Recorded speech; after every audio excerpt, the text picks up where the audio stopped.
আপনরা চোখ উল্টাই ফেলবে, পরিচিত মানুষটা দূরে চলে যাবে।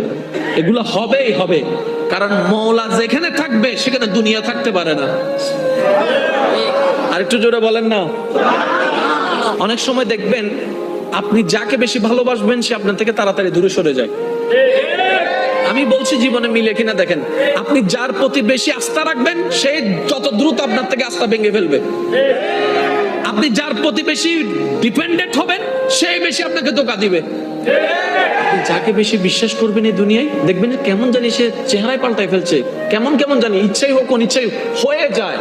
এক কথায় আপনি আমরা এই দিলে যাকে বেশি জায়গা দিই সে কেমন জানি তাড়াতাড়ি দূরে সরে যায়, কেমন জানি তার সাথে আমাদের সম্পর্কটা দূরত্ব হয়ে যায়। এটা কেন হয়? এটার হওয়ার একটাই কারণ, রব বলে যে তোর দিলটা শুধু আমার জন্য বান্দা হিসেবে, তোর দিলটা আমার নবীর জন্য উম্মত হিসেবে, আগে আমাকে আর আমার নবীকে রাখ, তারপরে যাকে যাকে রাখার আমি আল্লাহ সেট করে দিব।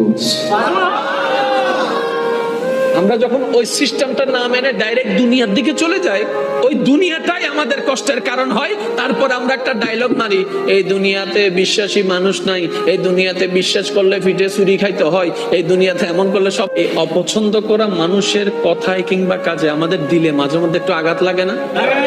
প্রথম কথা মনে রাখবেন ভাইয়া, এই দুনিয়াতে আপনি আমি যতই যাই কিছু করি, চট্টগ্রামের ভাষায় যদি বলি কলিজা কাইটাও যদি খাওয়াই দিই,